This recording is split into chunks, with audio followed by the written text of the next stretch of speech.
अभिषेक, कई सवाल हैं। सवाल के केंद्र में नीतीश कुमार हैं, लॉ एंड ऑर्डर है।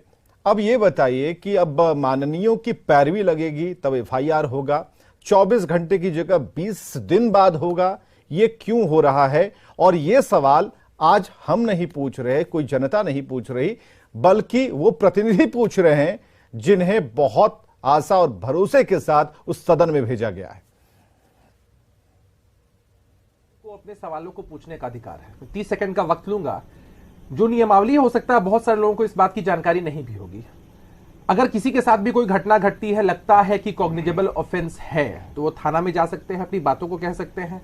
जनप्रतिनिधियों को, विधायकों को छोड़ दीजिए, एक आम नागरिक के पास भी सीआरपीसी 153 खंड 3 के हिसाब से उनके पास अधिकार है कि अपना आवेदन दे सकते हैं। पुलिस को यह अधिकार है कि पुलिस जांच कर सकती है। अगर उनको लगता है कि कॉग्निजेबल ऑफेंस नहीं है तो वो एफआईआर अपने हिसाब से दर्ज करें। लगता है कि कॉग्निजेबल ऑफेंस है तो निश्चित रूप से वो करेंगे। अब उसके आगे चले आते हैं। अगर उसके बावजूद थाना नहीं सुनता है तो उस व्यक्ति को अधिकार है कि उसी सीआरपीसी की धारा के अंतर्गत वो जा सकते हैं, एसपी के पास अपना आवेदन दे सकते हैं, वहां से अपनी प्रति भी रिसीव कर सकते हैं और एसपी के ऑफिस के द्वारा निर्गत कर दिया जाता है थाने। मतलब आपके कहने का मतलब यह है कि आज सदन में जो बातें हुई हवा हवाई हुई, मतलब किसी के पास कोई दूसरा प्रश्न नहीं था तो इसी प्रश्न को सामने रख दिया। यही कहना चाह रहे हैं। मैं सबसे पहले छोटी सी, मान लीजिए कि मैं आपके पास आऊंगा और आप मेरी बात को नहीं मानते हैं तो आपसे वरीय पदाधिकारी के पास मैं जाऊंगा, किसी मंत्री के पास कोई व्यक्ति जाता है। हमारा ये कहना कि आप हमारे पास आएंगे तो हम काम क्यों नहीं करेंगे, क्यों जाएंगे, क्यों नहीं करेंगे? काम करना ही है। फिर तो वही बात बस नहीं, हम आपकी बात को कह रहे हैं कि आप थानेदार के पास गए, थानेदार ने नहीं किया, डीएसपी के पास गए, डीएसपी ने नहीं किया, एसपी के पास गए, एसपी ने नहीं किया, एसएसपी के पास गए, तो हम कितने थानों के चक्कर लगाए? भी पदाधिकारी है नहीं, आप समझिए एक बात को, 154(3) के तहत अगर हमारी कार्रवाई सुनिश्चित नहीं की जाती है, एक व्यक्ति के पास अधिकार है कि 156(3) के तहत वो कोर्ट में भी जाकर अपनी कोई एक उदाहरण नहीं है अभिषेक जी, किसी भी बयानों से कोई एक उदाहरण नहीं है। इतने लोग एक साथ खड़े होकर अगर सदन में कह रहे हैं तो बात तो है इसके पीछे। अरे मेरा सवाल उन लोगों से बस यही है कि ऐसे पदाधिकारियों को अगर सबक सिखाना है, अगर जैसे मान लीजिए कि सदन में किन्हीं विधायक ने कुछ मामलों की चर्चा कर दी और अगर सचमुच सिस्टम में कोढ़ लाने के लिए कुछ थाना के अधिकारी इस तरह के काम को कर रहे हैं, तो ऐसे अधिकारियों की सच्चाई को सामने लाने के लिए एक नियम है कि आप हमारी बात नहीं सुनेंगे, उसी दिन हम एसपी साहब के पास जाएंगे, वो हमारी बात को नहीं सुनेंगे, एसपी भी अगर ठीक से काम नहीं करते हैं तो हम कोर्ट में जाएंगे। होता यह है आज के जमाने में कि बहुत सारे लोगों को इस बात की भी जानकारी नहीं होती है कि कॉग्निजेबल ऑफेंस कैसे है, कहां है, और उसके हिसाब से दबाव पड़ता है। हम किसी भी ऐसे पदाधिकारी सहमत आ रहे थानेदार जो हैं, जो गड़बड़ वाले थानेदार हैं, वो क्या आपके सरकार के उन माननीयों के ही क्षेत्र में है? नहीं, अब जैसे मैंने कहा ना कि अपवाद को हम संवाद का कारण नहीं बना सकते हैं, कि कहीं अपवाद स्वरूप हमें कुछ मामले दिखाई पड़ते हैं, और मेरा आग्रह उन सभी माननीयों से है, बाकी लोगों से भी है, कि जो नियम है उस नियम के तहत पदाधिकारियों को एक्सपोज करना चाहिए, उन पर कार्रवाई सुनिश्चित की जाएगी।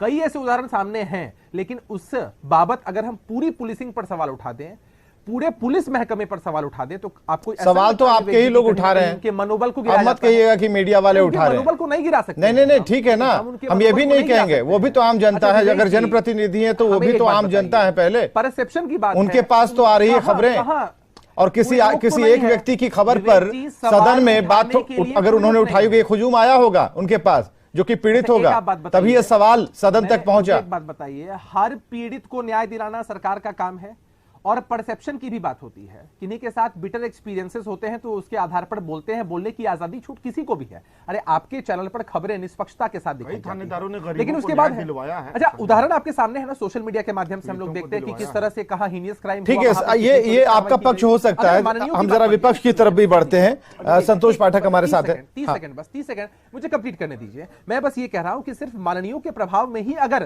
कांड दर्ज होते, तब तो इतनी बड़ी संख्या में इतने सारे थाने हैं, आप एनालाइज कर लीजिए भाई। माननीयों का जो प्रभाव अगर कहीं होता भी होगा तो 2-4-5% केस सहमत है, लेकिन इसके साथ शिकायत भी है। केस दर्ज करते हैं। नहीं, आपकी बात से मैं सहमत हूं, लेकिन शिकायत भी है इससे। संतोष पाठक, नहीं, जहां शिकायत है वो दूर करने का प्रयास है सरकार। नहीं, देखिए संतोष पाठक जी का जो एंगल है वो पॉलिटिकल एंगल है कि नीतीश कुमार जी की बात अधिकारी ये क्या यहाँ पर अच्छा लॉ एंड ऑर्डर की स्थापना और मजबूती से लॉ एंड ऑर्डर चले, कोई अपने से कुमार जी ने प्रयास किया है। ये खबर मैंने तो छापी नहीं, तारीफों ये तो मैंने नहीं देखा। नीतीश कुमार जी जो बात कर रहे हैं आप एक अपवाद को पकड़ लेते हैं और सोचते हैं कि सच्चाई है ना, अखबारों में खबर छपी है इसके बारे में।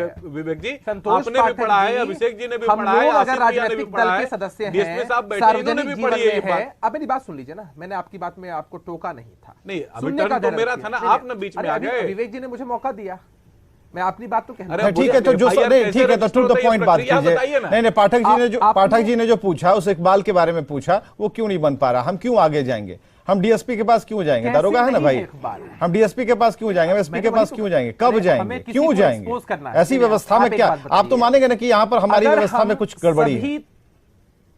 अच्छा मैंने साफ तौर पर आपको कहा है कि दुनिया की कोई भी ऐसी व्यवस्था नहीं है जो 100% एफिशिएंट होती है, हर जगह गड़बड़ियां होती हैं और हमारी जवाबदेही है कि गड़बड़ियों को आइडेंटिफाई करके।